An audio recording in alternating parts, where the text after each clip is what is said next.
Should you play Balatro? Now this game is a poker roguelike game and it is addicting as all hell, like all poker games should be. It is so much fun because it's all about the numbers, the math, and the juicy economics of money. I love it. It is absolutely intense and it's sometimes super easy. And other times it's really hard. My biggest problem with the game is the starting section. It feels like those first 3 rounds, from small blind to big blind to boss blind, are the hardest part of the game because you have no multipliers, no additional cards, no nothing.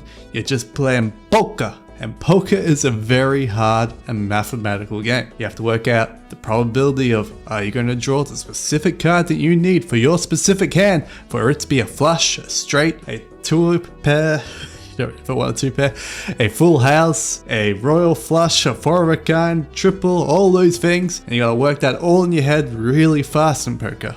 But in this game, it's a little bit easier because you just click on the deck and go, oh yeah, that's what's in my deck. But where does this game change? Well, this game isn't about you fighting against other players in poker. All you're doing is playing with your poker deck, which is a 52 card deck, and making poker hands. And you draw 7 cards, and you go, I can play these 5 cards to make my poker hand. Based on those 5 cards, you get points. And if you get enough points to beat the blind points, which starts really small at like 300 blind points, and then goes all the way up to multiple millions in the endless mode, can you beat the point total? And how you beat this point total is with the joker hand at the top. And these jokers multiply and increase the potency of your hands. So you can start your hand off, you play a 2 pair, and that would be 2 times 20 plus the points values of your cards. So if you have like say 2 2s and 2 3s, you would get 10 points there from your cards in your hand. You then have 20 points from being a 2 pair, and then you multiply that by 2. You ultimately end up with 60 points, which isn't very high. Not high at all. In fact, that's pathetic. You'd barely even beat the small blind with such a shitty hand like that.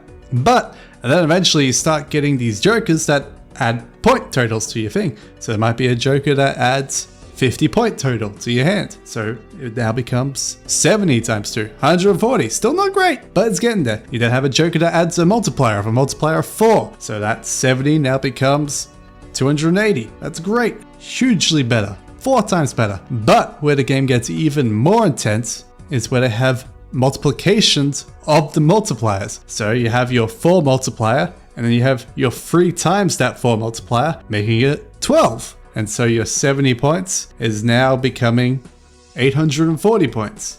Huge differences. And that gets even more complicated and more expansive as you get more and more jokers. And to improve this thing even more, you can upgrade the cards in your hand by using various means. The first means is through the tarot cards. And the tarot cards can add multiplier to your cards, which be when you play this card, you get a 4 multiplier added to that card. It could be a bonus card, which means when you play that card, you get an extra 10 points for playing that card. Or it becomes a wild card, which means it could be any suit. You can become a gold card, and when it's a gold card, if it doesn't get played at the end of the turn, you get free gold, which is where economics comes into this game. The economics in this game is all the most important part of the game, because the economics allows you to play with the shop at the end of each blind, big blind, and boss blind.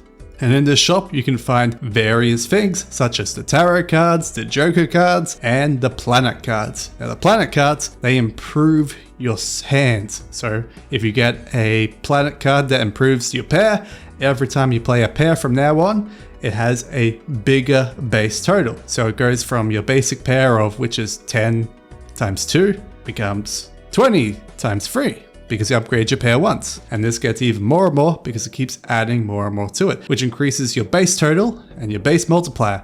And then that base multiplier then gets multiplied and added to more base points from your jokers. And then you're suddenly playing hands that are worth over 1 million points. Or even more than that, because it starts getting really ridiculous. Now the jokers themselves have lots of different values now. You're going to want to explore the game for yourself and explore the jokers for yourself, but some of the important ones are things that change how you can get cards. There's a joker that makes you more easily able to play hands because it makes your flush and your straight only require 4 cards, or maybe another joker which makes your straight not have to be directly in line 1, 2, 3, 4, 5. It can be 1, 3, 4, 6, 8.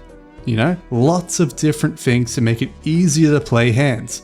And then you have these negative jokers, which allows you to have more jokers in your joker hand because your joker hand is capped to 5 jokers. Now lastly, we have to talk about vouchers. What are vouchers? Well, vouchers are these things that you can buy at the shop that improve your whole playing style permanently. They're usually a small upgrade or a side upgrade in some cases. For example, there's one that reduces the ante by 1, but also reduces your hand size. I mean, not your hand size, your playing hands by 1, which means you can play less hands per round. But when you reduce the ante by 1, it means that all of the bosses and the blinds go back 1 level, which means you get to play 3 more bosses and 3 more blinds, which allows you to have more access to the shops to improve your hand even more and more and more. These things get very complicated very fast and becomes quite confusing because then you start having things like this red hand that's got a giant fist that multiplies the lowest value left in your hand that hasn't been played. And so if that value is a 2, you get a 4x multiplier to your hand. But if it was an ace, it would be 11 times 2, so it'll become a 22 multiplier. And there's even more crazy stuff with various things that require specific conditions for that card to be activated. There's one card I was playing with last night that could only be active if you had 16 bonus cards in your deck. And once you had 16 bonus cards in your deck, all your multipliers would be multiplied by 3, which means if I had 100 multiplier, it would then times that by 3, and I'll get 300 multiplier. And then that would times it by the base coins that I had, and I'll get ridiculous stuff. I got up to the 9th ante? No, the 12th ante, and it was really lots and lots of points needed for that one, and I just barely failed it, and it was going ham. This game is fantastic. It's incredibly cheap. It's an indie game. I love it. You'll love it. Check it out. Balatro. Hope you guys enjoyed the video. If you did, share it with your friends. Give it a like and subscribe to the channel. I will see you guys next time. Bye bye.